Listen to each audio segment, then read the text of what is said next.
कि भौंकते रहो, तुम्हारे भौंकने से हमको बड़ी अच्छा लगता है। सबसे पहले उस मामले से आप बाहर निकले, फिर अखिलेश यादव जी ने आपको बुलाया, क्या कुछ बातें हुई हैं? जो भी सत्ता से सवाल पूछने वाली आवाज़ है, उससे तिलमिलाती क्यों है भारतीय जनता पार्टी? उसी में से बहुत सारे ऐसे कमेंट आते हैं कि क्या मतलब इस तरह के अभद्र टिप्पणी करने वाले व्यक्ति के पास आप लोग माइक लेकर पहुंच जा रहे हैं और माइक ठूस दे रहे हैं मुंह में, इस तरह की शब्दावली कमेंट में की गई है। ये भारतीय जनता पार्टी और आरएसएस वाले तुम लोगों को अंधा बना चुके हैं और इसीलिए तुम लोगों का नाम अंधभक्त बन गया। अपमान किया था रामभद्राचार्य ने ब्राह्मणों का, और हमको लगता है कि जिसने भी किया होगा वो या तो ब्राह्मण होगा या तो ठाकुर होगा। उपधिया चौबे रामभद्राचार्य ने ब्राह्मण समाज को नीच अधम कहा था। उनके यहाँ पानी नहीं पीने के लिए कहा था, उनके यहाँ बेटी का रिश्ता नहीं करने के लिए कहा था। अपना डीएनए पेशाब का टेस्ट करा लें अपने माँ बाप का कि वही ब्राह्मण का खून है कि कहीं और मिलावटी नहीं तो नहीं है। तो अगर नीच खून का होगा, नीच पेशाब का होगा, नीच ब्राह्मण की पैदाइश होगा तो उसको भारतीय जनता पार्टी का रामभद्राचार्य का बात अच्छा लगेगा। ये गमछा और ये लाल टोपी दिखाई दे रहा है, तो क्या अब पार्टी के दायरे में रहकर के बातचीत होगा या फिर जिस तरह से बगावती तेवर आपका दिखाई दे रहा था उसी तरह से बोलते हुए नजर आएंगे? अभी हम लोग की बातचीत हुई थी तो आपका कहना था कि हम कोई पार्टी नहीं ज्वाइन करेंगे और इस तरह से हम लोग समाज सेवा के लिए लगातार इस तरह से बोलते रहेंगे या फिर जो हमारा सहयोग रहा है हम करते रहेंगे। आखिरकार पार्टी में फिर शामिल होने का क्या? बहुत बेहतरीन सवाल आपने। मन में एक और जिज्ञासा होगी कि क्या आगामी भविष्य में 2027 का विधानसभा चुनाव भी आने वाला है, तो क्या उसमें भी आप मैदान में दिखाई देंगे क्या? लाल टोपी और लाल क्रांति और ये समाजवादी पार्टी पर लगातार एक जाति विशेष का भी ठप्पा लगा हुआ है। जब अखिलेश यादव की सरकार थी तो उस पर एक लिखा गया था वहां पर कि अहिर सेवा आयोग, आपने उस टाइटल को पढ़ा होगा, उसमें बड़ा जोर शोर से वो चीजें चली थी कि ज्यादा से ज्यादा पीसीएस उसी बिरादरी के लोग हो रहे हैं। अखिलेश यादव जी के साथ कितनी टाइम की आपकी वार्ता हुई जब आप यहाँ पर अभी लखनऊ गए, और क्या आपने ये सदस्यता ले लिया गमछे का स्वरूप? अभी कुछ दिन पूर्व ही हरीश मिश्रा यानी कि बनारस वाले मिश्रा जी एक केस के मामले में जेल गए थे। जेल के बाद फिर ये रिहा होकर के बाहर आए। बाहर होने के बाद ही चूंकि अखिलेश यादव ने एक कहीं पर मीडिया के माध्यम से उन्होंने कहा था कि बनारस वाले मिश्रा जी को भी जेल में डाल दिया। उसके बाद ही मिश्रा जी जेल से बाहर निकलते हैं और अब उनको लखनऊ बुलाया जाता है। उसके पहले भी शिवपाल चाचा का, उनके अखिलेश यादव के चाचा का फ़ोन आया था इनको, और अखिलेश यादव ने बुलाया था कि आप सीधे पहुँचिए लखनऊ और वहाँ पर बातचीत होगी। फिलहाल आप देख पा रहे हैं कि नए स्वरूप में मिश्रा जी दिखाई दे रहे हैं, वो लाल टोपी और ये गमछा। लोग ये कहते हैं कि ये समाजवादियों की निशानी है। इसी को लेकर कि आप बनारस में प्रथम आगमन भी आपका आज हो चुका है। क्या कहना चाहिएगा? सबसे पहले उस मामले से आप बाहर निकले, फिर अखिलेश यादव जी ने आपको बुलाया, क्या कुछ बातें हुई हैं वहाँ पे? देखिए, बातें कुछ नहीं हुई हैं। जिस तरीके से उत्तर प्रदेश में गुंडा राज चल रहा है, भारतीय जनता पार्टी अपने गुंडई पर, अपने क्रूरता पर एकदम चरम पर आ चुकी है। जो भी लोग अपने दुख, अपने दर्द, अपने अपमान के खिलाफ बोल रहे हैं उनको ज़बरदस्ती फर्जी मुकदमे में जेल भेजा जा रहा है। कोई भी अपनी रोटी बेटी की खेती और अपने खेती किसानी पर कोई बात कर रहा है तो उसको जेल भेज दिया जा रहा है। और ऐसे दौर में जब कोई भी स्वतंत्र पत्रकार या कोई भी समाज सेवी इस बात का मुखर विरोध करता है तो उसके ऊपर भारतीय जनता पार्टी के तमाम कार्यकर्ता, पार्टी के विधायक और पार्टी के तमाम नेता पुलिस प्रशासन पे प्रेशर बना करके अवैध तरीके से उनका दमन करना चाहते हैं। इस दमन के खिलाफ हमारे ऊपर भी, इस दमन के साथ हमारे ऊपर भी कार्रवाई हुई और मुझे जेल भेजा गया। जेल में जाने के बाद आप देखते हैं कि विपक्ष के सबसे मुखर आवाज़ और विपक्ष के सबसे बड़े नेता श्री अखिलेश यादव जी ने बनारस वाले मिश्रा जी यानी मुझे लेकर के पीसी में एक बात कही कि उन्हें भी जेल में डाल दिया गया।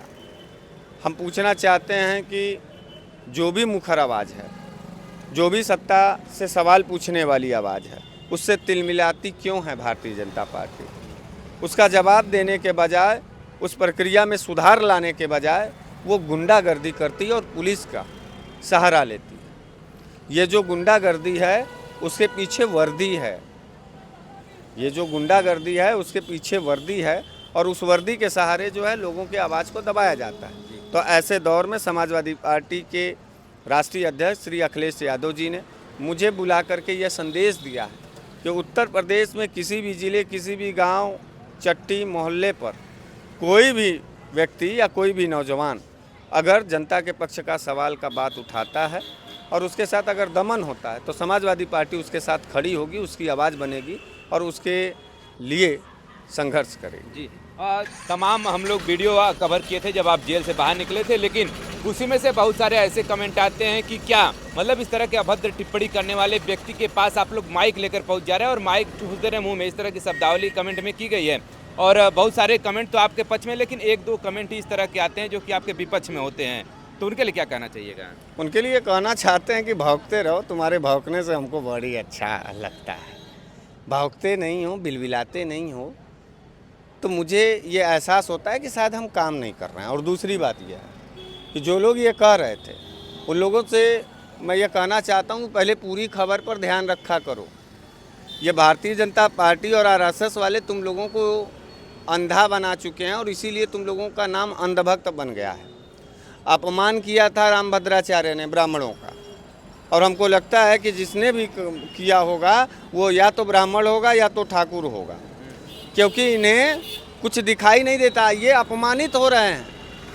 उपधिया चौबे रामभद्राचार्य ने ब्राह्मण समाज को नीच अधम कहा था, उनके यहाँ पानी नहीं पीने के लिए कहा था, उनके यहाँ बेटी का रिश्ता नहीं करने के लिए कहा था। उपाध्याय, चौबे, पाठक, त्रिगुलाइन और दीक्षित, ये इन ब्राह्मणों के यहाँ पानी और रोटी और बेटी नहीं करना चाहिए था। तो जो भी ब्राह्मण या जो भी ठाकुर इस बात का विरोध करता है कि उसका क्यों बनारस वाले मिश्रा जी ने जवाब दे दिया, तो उनको अपना डीएनए टेस्ट कराना चाहिए।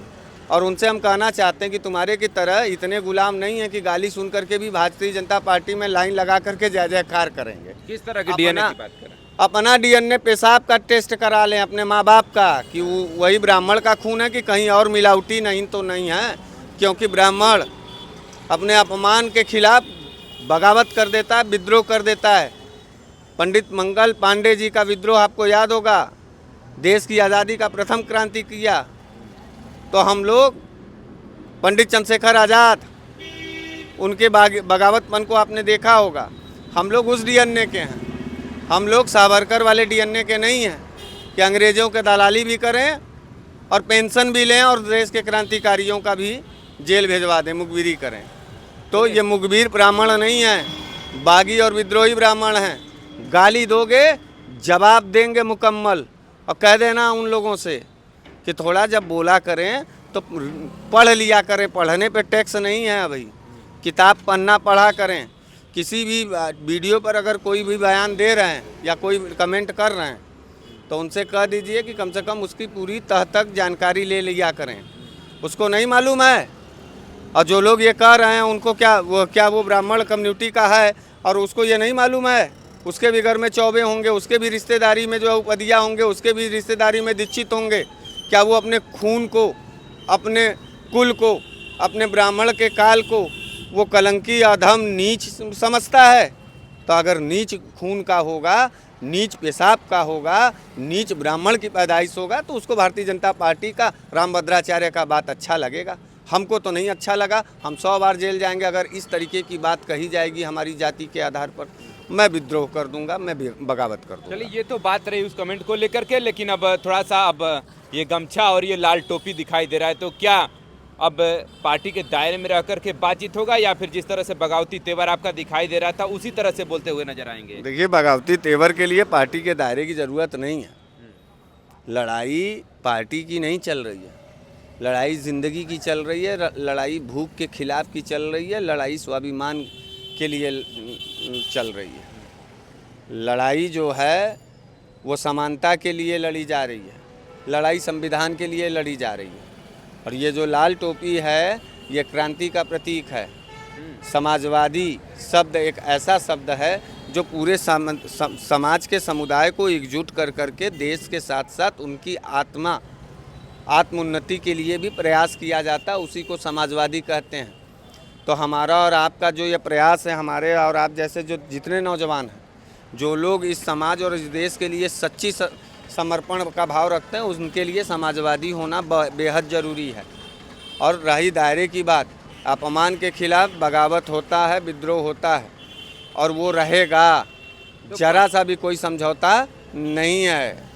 पहले भी हम लोग की बातचीत हुई थी तो आपका कहना था कि हम कोई पार्टी नहीं ज्वाइन करेंगे और इस तरह से हम लोग समाज सेवा के लिए लगातार इस तरह से बोलते रहेंगे या फिर जो भी हमारा सहयोग रहा है वो हम करते रहेंगे। आखिरकार पार्टी में फिर शामिल होने का क्या? बहुत बेहतरीन सवाल आपने किया। देखिए, एक बात हम बता दें अगर हम सत्ता के खिलाफ लड़ रहे हैं तो आपने देखा ना, मुकदमा किया गया, बेवजह मुकदमा किया गया, फर्जी मुकदमा किया गया और अपराधियों की तरह जेल में ले जाके ठूस दिया गया। इस तरीके के दमन को आप अकेले नहीं झेल पाएंगे। आपको एक विपक्ष के ताकत की ज़रूरत है, और जब आप विपक्ष के ताकत की ज़रूरत है तो आपको, अगर आप नज़र उठा के देखेंगे उत्तर प्रदेश में, तो सबसे बड़ा विपक्ष के रूप में समाजवादी पार्टी श्री अखिलेश यादव जी के नेतृत्व में लड़ रही है। तो हम अगर विपक्ष के धारा के नेता हैं तो हमारी ज़रूरत है समाजवादी पार्टी, और हम समाजवादी पार्टी के साथ जाकर के जुड़े और काम कर रहे हैं। प्रदेश को बचाने का मौका है और वो समाजवादी पार्टी के लोग ही बचा सकते हैं। तो क्या पार्टी से जुड़ने के बाद क्या वो एफआईआर या फिर वो चीज़ें नहीं होंगी जो भी आपके साथ कुछ हाल ही में हुआ था? नहीं होंगी, और हम तो कहना चाहते हैं कि और तेज करो एफआईआर।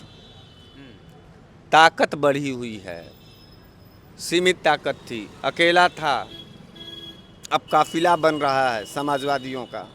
लड़ाई आर पार की होगी, मुकम्मल लड़ाई होगी और निर्णय तक की लड़ाई होगी। जब से तक परिणाम नहीं मिल जाता तब तक लड़ाई होगी। बहुत सारे लोग ये सोच रहे थे, पहले भी जो तमाम दर्शक हैं पहले भी सोचते रहे कि आप केवल एक समाज सेवा के तौर पे काम कर रहे हैं और लगातार बोल रहे थे। अब पार्टी भी आपने ज्वाइन कर लिया, तो अब लोगों के मन में एक और जिज्ञासा होगी कि क्या आगामी भविष्य में 2027 का विधानसभा चुनाव भी आने वाला है, तो क्या उसमें भी आप मैदान में दिखाई देंगे? क्या निश्चित रूप से दिखाई देंगे, लेकिन समाजवादी पार्टी के प्रत्याशियों का प्रचार करते हुए, प्रत्याशी के तौर पे नहीं। ये राष्ट्रीय अध्यक्ष जी तय करेंगे। देखिए, पार्टी हमारी नहीं है। हमारा सेनापति अगर कहेगा कि नहीं तुमको अग्रिम पंक्ति में जा कर के लड़ना है, तो ये मेरा सौभाग्य होगा और हम जा कर के वहाँ लड़ेंगे।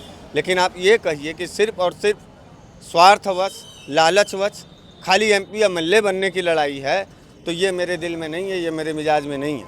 पार्टी तय करेगी। समाजवादी पार्टी श्री अखिलेश यादव जी को लगेगा कि ये मेरा क्रांतिकारी सिपाही है और इसको अग्रिम पंक्ति में ले जाकर के लड़ाना है और लड़ना होगा, तो हम बेशक उस लड़ाई से भी पीछे नहीं हटेंगे।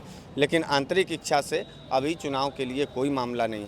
मामला सिर्फ ये है कि व्यवस्था परिवर्तन हो, मामला सिर्फ ये है कि इस क्रूरता भरी सरकार का तख्ता पलट हो, मामला ये है कि जलालत और नफरतबाजों का सरकार ख़त्म हो। इसलिए समाजवादी पार्टी का यह लाल टोपी क्रांति के स्वरूप हमने अपने सर पर धारण किया है, और ये लाल टोपी के साथ ही लाल क्रांति की शुरुआत और आगाज का काम हमने किया। जो आपने कहा लाल टोपी और लाल क्रांति, और ये समाजवादी पार्टी पर लगातार एक जाति विशेष का भी ठप्पा लगा हुआ है, और बहुत सारे लोग अब जब तमाम कमेंट भी अब आएंगे कि एक जाति विशेष की पार्टी है, एक दाग लगा हुआ है इस पार्टी के ऊपर कि एक जाति विशेष की पार्टी है, तो इस मतलब फिर कैसे आप लोगों को मोटिवेट करेंगे? भारतीय जनता पार्टी पे भी दाग लगा हुआ है कि ठाकुरों की पार्टी है, इस दाग को कैसे धुलवाओगे? और रही बात है कि जिस पार्टी का एजेंडा ही पीडीए हो, जिस जाति का एजेंडा ही पीडीए हो, उस जाति में जो आप बताइए, समाजवादी पार्टी ने 37 सांसद जीता है, उसमें से मात्र 5 यादव हैं। 32 सांसद किस जाति के हैं? 128 में से कितने यादव एमएलए हैं समाजवादी पार्टी के पास? तो उसी तरह तो बीजेपी के भी तमाम अलग अलग तरह के ठाकुर या फिर ब्राह्मण या फिर जायसवाल या फिर, भाई हमने तो कह दिया, लेकिन ठाकुरवाद तो चल रहा है ना उनके क्या। योगी आदित्यनाथ के जाति के लोगों की जुबान पर लगाम नहीं है, ऐठन इतना है और घमंड इतना है कि बस करो, अब उन्हीं का जाति का मुख्यमंत्री है तो अब वही। आप थोड़ा सा पत्रकारिता कर रहे हैं, आप थोड़ा सा विपक्ष के लोगों की आवाज़ को उठा दीजिए, आपके पत्रकारिता पे सवाल उठा दे रहे हैं, वो आपको जो है देशद्रोही वाले पत्रकारों के बीच में रख रहे हैं। तो इस तरीके की जुबान का जवाब देना होगा पत्रकार, और अपमान कभी मत झेलना पत्रकार साथी। तुम इस देश के लोकतंत्र के चौथे ऐसे स्तंभ हो जिस पर हमारी और हमारे देश के तमाम आवाज़ और आंस टिके हुए हैं आप जैसे पत्रकारों पर। अगर भारतीय जनता पार्टी के कार्यकर्ता आपको अपमानित और जलालत करते हैं आपके निष्पक्ष पत्रकारिता पे, तो मुंह पे थूक करके क्रांति का पत्रकारिता करना और दिखा देना कि पत्रकार की ताकत कितनी होती है। तो देखिए, एक और बात है कि आपने देखा लोक सेवा आयोग है प्रयागराज में, जब अखिलेश यादव की सरकार थी तो उस पर एक लिखा गया था वहाँ पर कि अहिर सेवा आयोग, आपने उस टाइटल को पढ़ा होगा, उसमें बड़ा जोर शोर से वो चीज़ें चली थी कि ज़्यादा से ज़्यादा पीसीएस उसी बिरादरी के लोग हो रहे हैं। देखिए, एक बात बता दें कि अभी छात्र इलाहाबाद के सड़कों पर थे, एग्ज़ाम का डेट आ रहा था और फिर कैंसिल हो रहा था, और अभी तो राष्ट्रीय अध्यक्ष जी ने एक पूरे पुलिसिया विभाग को ही नाम दे दिया जिसका नाम एसटीएफ था, स्पेशल ठाकुर फोर्स। उस पर आप क्या कहेंगे? स्पेशल ठाकुर फोर्स का नाम सुना? STF बना उत्तर प्रदेश का। मुख्यमंत्री ठाकुर, DGP ठाकुर, कई कैबिनेट मिनिस्टर ठाकुर, तमाम माननीय जितने माफिया ठाकुर थे सब माननीय हो गए। ये ठाकुरों का राज चल रहा है और ठाकुरों के कुएं पर कभी भी पिछड़े और दलित और अल्पसंख्यक को सम्मान नहीं मिला। ये हजारों साल से इतिहास रहा है और ये वक्त आ चुका है बाबा भीमराव अंबेडकर के द्वारा दिए गए संविधान के तहत कि आप अपने अधिकार, अपने समानता की लड़ाई स्वयं लड़नी होगी। हम लोग आप जैसे हम जैसे समाजवादी लोग पूरे पीढ़ी परिवार के सवाल के साथ जाके खड़े हो रहे हैं। इसका यह मतलब है कि ठाकुर राज में ठाकुर मुख्यमंत्री का कलेजा काँप रहा है और वो सोच रहा है कि अब उसकी दबंगई और उसका ठाकुरपन अब चल नहीं पाएगा। लोगों ने फोटो देखा कि अखिलेश यादव के साथ आपकी फोटो, लेकिन एक और फोटो जो शिवपाल यादव जी के साथ है, तो उनके साथ क्या कुछ गुफ्तगू हुआ है आपका? नहीं देखिए, गुफ्तगू नहीं, वो हमारे सीनियर लीडर हैं।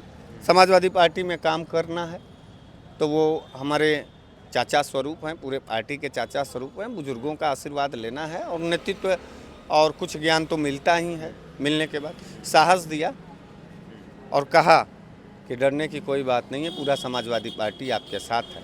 हमने उनको धन्यवाद दिया और उसके बाद से समाजवादी पार्टी का कार्यकर्ता हूँ मैं, एक सिपाही हूँ और पूरी जोश और ऊर्जा के साथ समाजवादी विचारधारा और PDA के सिद्धांत को आगे बढ़ाने का काम करेंगे। अखिलेश यादव जी के साथ कितनी टाइम की आपकी वार्ता हुई जब आप यहाँ पर अभी लखनऊ गए, और क्या आपने ये सदस्यता ले ली है गमछे का स्वरूप? देखिए, उनका तत्काल का कार्यक्रम कन्नौज का था, वो पार्टी कार्यालय नहीं आने वाले थे, लेकिन फिर भी वो आए और मात्र 5 मिनट का समय मिला, हमसे बात हुआ और उन्होंने कहा कि आपको समाजवादी पार्टी के साथ काम करना है, क्योंकि ये प्रदेश की ज़रूरत है कि हम आप जैसे तमाम जो नौजवान हैं, स्वतंत्र आवाज़ जो है वो समाजवादी पार्टी के साथ जुड़े और देश और प्रदेश में जिस तरीके की क्रूरता और गुंडई चल रही है, नफरत चल रही है, उसको ख़त्म करने के लिए समाजवादी पार्टी का आवाज़ बने।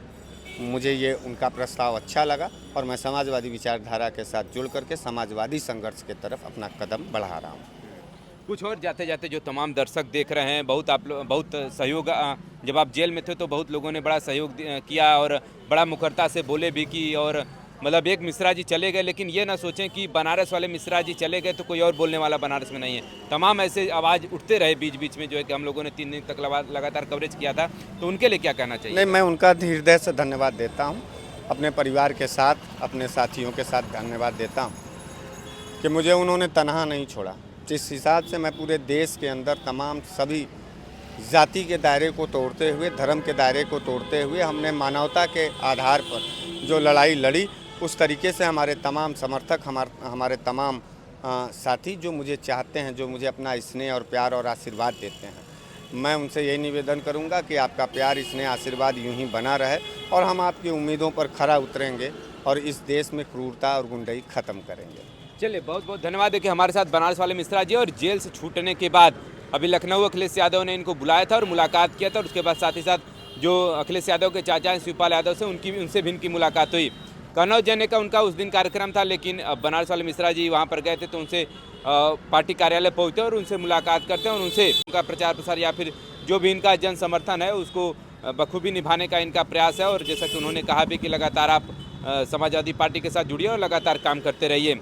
लेकिन बात यहाँ पर ये उठती है कि उन कमेंट करने वालों के लिए बहुत सारे आप देख ही रहे हैं कि अब ये इतने छोटे व्यक्ति तो नहीं हैं। अखिलेश यादव विपक्ष के नेता रहे हैं और आप जान ही रहे हैं कि तीसरी बड़ी पार्टी है देश की, और बनारस वाले मिश्रा जी का नाम ले रहे हैं, वो तो छोटी मोटी बात नहीं कि छोटे इतने कम फॉलोअर वाले बनारस वाले मिश्रा जी हैं।